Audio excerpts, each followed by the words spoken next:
பொதுவாக குருஷேத்திர யுத்தத்தில் ரத வீரர்கள் யுத்தம் செய்யும் போது அவர்களின் ரதம் உடைக்கப்பட்டாலோ அல்லது ரதத்தில் வேறு ஏதேனும் கோளாறு ஏற்பட்டாலோ ரதத்தில் இருக்கும் வீரர்கள் யுத்தத்தில் செயல்பட முடியாது.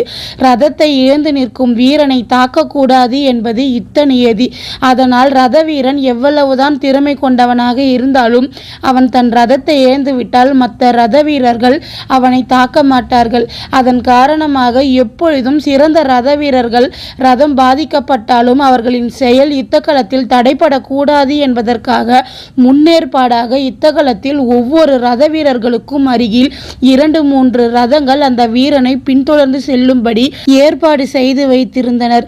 திடீரென ரதம் உடைந்தால் வேறு தடை வந்தால் நேரத்தை வீணடிக்காமல் தனக்காக தன்னை பின்தொடர்ந்து வரும் காலி ரதத்தில் ஏறி தன் சண்டையை நிறுத்தாமல் தொடர்ந்து சண்டையிடுவார்கள்.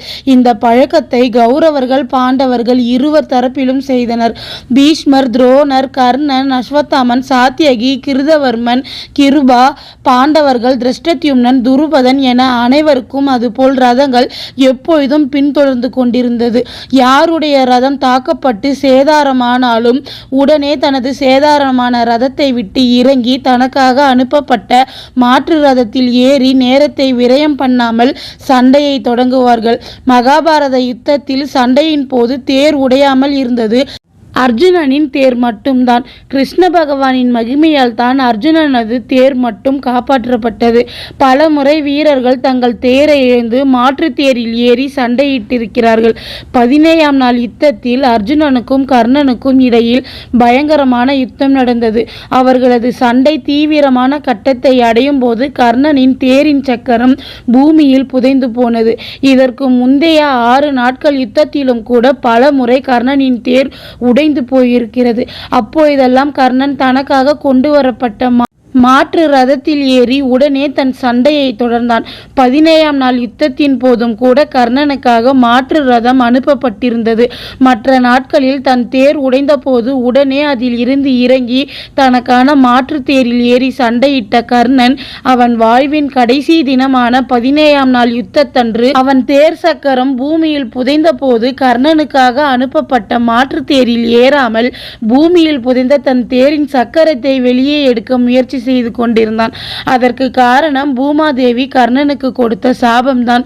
ஒரு முறை கர்ணன் அங்கதேசத்தில் இருந்து தன் தாய் தந்தையான அதிரதன் ராதையை சந்திக்க சென்று கொண்டிருந்த போது வீதியில் ஒரு சிறுமி அமர்ந்து அழுது கொண்டிருந்தாள்.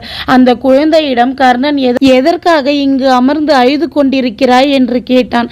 நான் மடிகையில் இருந்து என் வீட்டிற்கு நெய் வாங்கி வந்தேன். என் கை தவறி நான் வாங்கி வந்த மொத்த நெய்யும் பூமியில் சிந்திவிட்டது. நான் வெறும் கையுடன் வீட்டிற்கு சென்றால் என் அம்மா என்னை அடிப்பார்கள். உங்களால் எனக்கு இந்த நெய்யை பூமியில் இருந்து பிரித்தெடுத்து கொடுக்க முடியுமா என்று கேட்டாள் அந்த சிறுமி. அதனால் கர்ணன் நெய் சிந்தி இருந்த பகுதியில் இருந்த மண்ணை எடுத்து அதை கசக்கி பிழிந்து அதில் இருந்த நெய்யை ஒரு குடுவையில் சேகரித்து அந்த சிறுமியிடம் கொடுத்து அனுப்பிவிட்டு தன் வீட்டிற்கு செல்ல முற்பட்டான். கர்ணன் நடக்க துவங்கியதும் மீண்டும் அவனுக்கு ஒரு பெண்ணின் அழுகுரல் கேட்டது. இப்பொழுது யார் அழுது கொண்டிருக்கிறார் என்று தேடினான் கர்ணன். ஆனால் அவன் கண்களுக்கு யாரும் தெரியவில்லை. அங்கே கர்ணன் பிழிந்து வீசிய மண்ணில் இருந்து குரல் கேட்டது. அந்த குரல் சிறுமியின் துயரை தீர்க்க விரும்பி என்னை இப்படி காயப்படுத்தி விட்டாயே, இதுதான் உன் கருணையா என்று கர்ணனை திட்டிவிட்டு என் உடல் வலிக்க இப்படி பிழிந்து என்னை காயப்படுத்தி வைத்த நீ உன் வாழ்வின் கடைசி நொடியில் இருக்கும்போது உன் தேரின் சக்கரம் எனக்குள் மூழ்கி நீ தவித்து நிற்பாய் என்று சாபம் கொடுத்தது. அதனால் தான் கர்ணன் தன் தேர் சக்கரம் மண்ணில் சிக்கியதும் மாற்று தேரில் ஏறி சண்டையிடாமல் தன் தேரை வெளியே எடுக்க முயற்சி செய்தான். ஏனென்றால் கர்ணன் எத்தனை தேருக்கு மாறினாலும் அவனது அனைத்து தேரின் சக்கரமும் மண்ணில் புதைந்துதான் போகும் என்பது கர்ணனுக்கு தெரியும். அதனால் தான் வேறு தேரில் ஏறி இப்படி தேர்களை வீணாக்கி நேரத்தை விரயமாக்குவதை விட சிக்கிய சக்கரத்தை வெளியே எடுத்து சண்டையை தொடரலாம் என்று கர்ணன் நினைத்தான். அதனால் தான் கர்ணன் தன் தேரை மாற்றிக்கொள்ளாமல் வந்த தேரின் சக்கரத்தை வெளியே எடுக்க முயற்சி செய்தான். ஆனால் விதி யாரைத்தான் விட்டது? அன்றைய தினம் அர்ஜுனன் கரங்களால் விதி கர்ணனின் உயிரை வாங்கி விட்டது. இது போல சுவாரஸ்யமான தகவலை தெரிஞ்சுக்கணும்னு ஆசைப்பட்டா என்னோட சேனலை சப்ஸ்கிரைப் பண்ணுங்க ஃப்ரெண்ட்ஸ்.